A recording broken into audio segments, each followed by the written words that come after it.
Nah, di video kali ini saya ingin membahas tentang kenapa sih kita harus memburu biawak.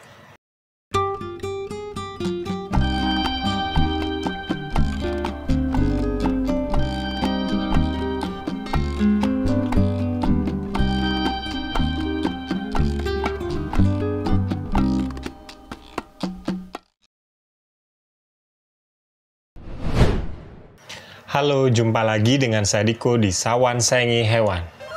Kali ini saya ingin ngasih tahu kondisi kadal panana saya si Jengah ya. Karena sudah kurang lebih 2 bulan saya nggak pernah bikin konten tentang kadal panana lagi. Soalnya saya bingung, konten apa lagi yang bisa dibahas dari panana. Sebenarnya saya pengen bikin video tentang menernakkan kadal panana, cuma kan tahu sendiri, saya selalu gagal karena si betinanya itu kurang bagus. Ya, hari ini saya pengen ngasih tahu aja kan, ini kondisi salah satu kadal panana saya, si Jengah. Nah, ini yang jinak.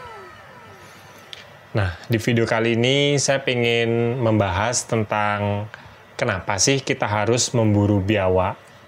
Karena saya banyak lihat di online, setiap ada orang yang lihat biawak di rumah dia atau di alam liar gitu, orang Indonesia tuh seneng banget kan menyiksa bahkan membunuh biawak. Karena menurut saya sih biawak itu punya banyak manfaat buat lingkungan kita ya.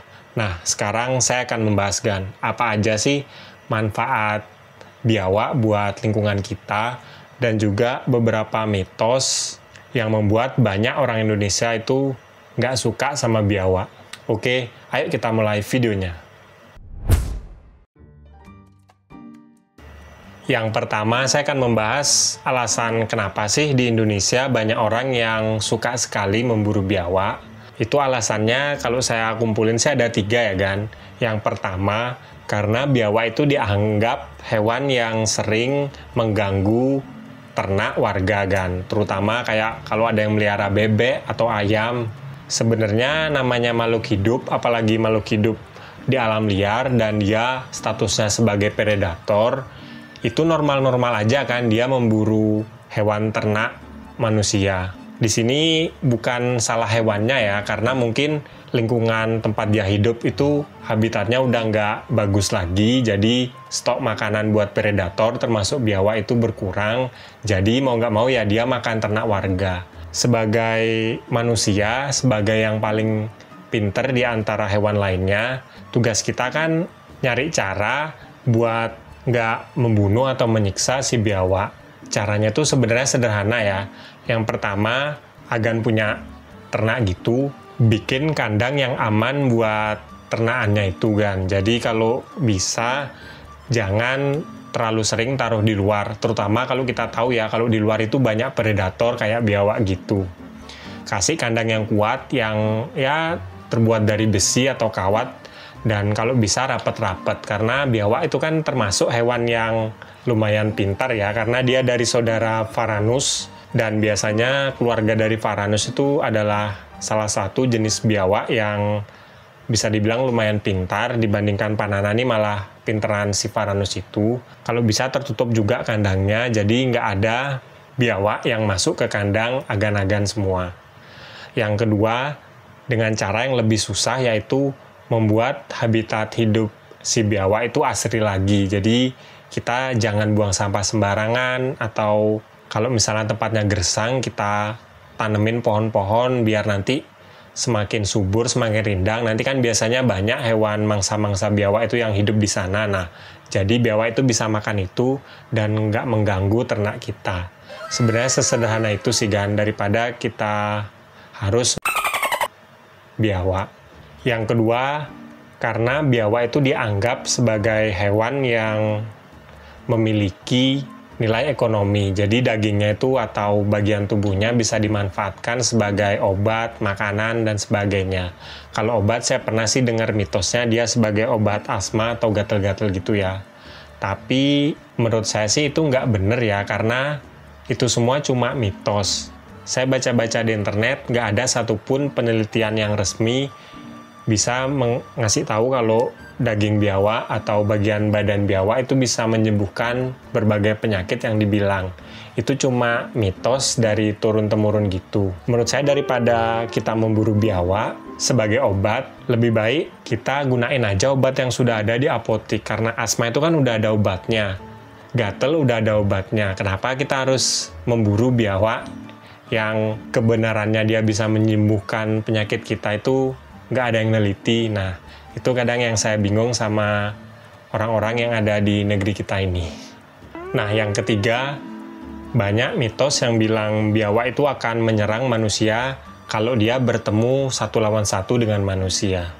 Nah, jawaban ini sebenarnya nggak bener ya, karena di alam liar, biawak itu atau jenis varanus, kalau lihat manusia, itu biasanya dia otomatis sudah takut sendiri kan, karena memang dari sananya, bisa dibilang hewan-hewan kayak kadal-kadalan tuh kalau ngelihat kita, pasti dia takut kan. Itu alasan kenapa kita jarang melihat biawak di alam liar ya, di lingkungan kita. Karena dia itu pasti akan bersembunyi. Ya, kalau dia agak kepepet aja kadang-kadang ketemu sama kita, tapi selama kita nggak nginjek bagian badannya atau nggak kayak mukul gitu, dia biasanya akan lari terbirit-birit. Kecuali dia nggak ada tempat buat kabur lagi, udah mentok, baru dia menyerangkan. Jadi, menurut saya sih nggak ada alasan ya buat kita memburu biawak. Karena kalau kita memburu biawak, sebenarnya yang rugi itu kita sebagai manusia kan. Karena manfaatnya itu banyak banget. Di sini ada kurang lebih 2 manfaat ya yang bisa saya kasih kenapa kita harus membiarkan biawak di alam liar. Manfaat biawak di alam liar itu ada 2 ya. Yang pertama itu biawak adalah hewan pemangsa alami bagi hama-hama yang sering mengganggu kita kan. Yang pertama itu adalah tikus dan ular. Kita tahu kan kalau ular itu atau tikus sering mengganggu kehidupan manusia ya. Yang paling sering sih tikus karena dia akan makanin bahan makanan kita. Kadang kotoran tikus itu juga bau mengganggu kehidupan kita. Biawak itu adalah hewan yang paling ampuh buat memburu tikus. Jadi kalau kita memburu biawak itu sama dengan kita membiarkan tikus atau ular ada banyak di lingkungan kita. Dan kalau udah banyak, biasanya kan tikus itu membawa penyakit kayak pes, kayak penyakit-penyakit lainnya gitu.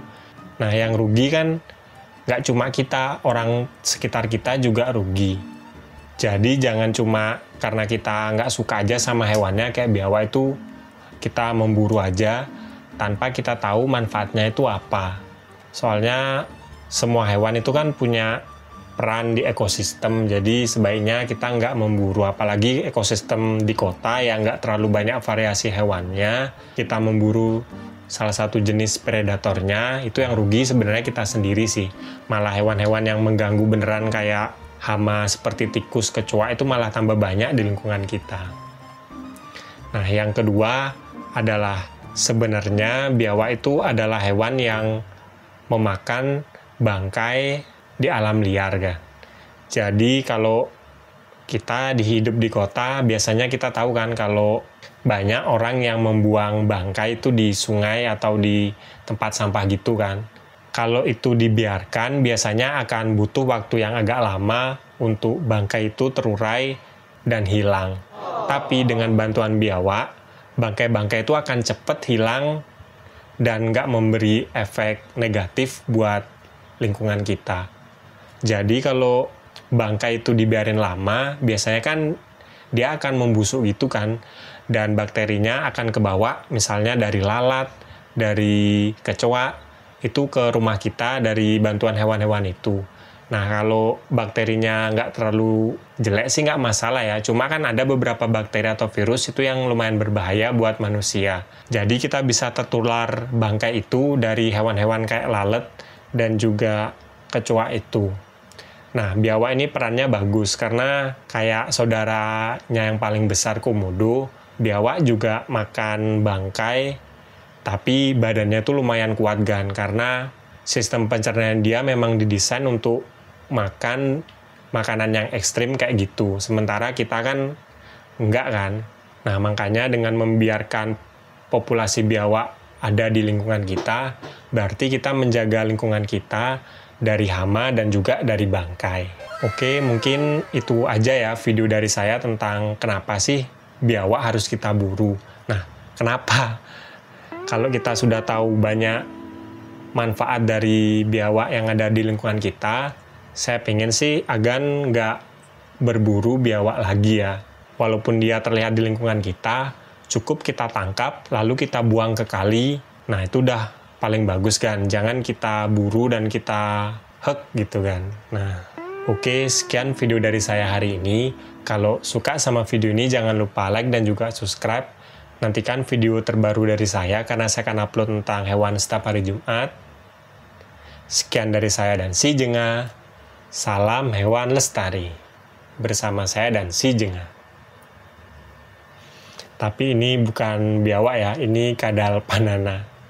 Saya dulu pernah punya biawak, itu biawaknya Savannah Monitor. Nah, udah saya pelihara 5 tahunan dan akhirnya tahun kemarin dia udah nggak ada lagi. Nah, sampai sekarang saya nggak melihara karena saya masih kapok. Mungkin nanti beberapa bulan saya akan melihara biawak itu lagi.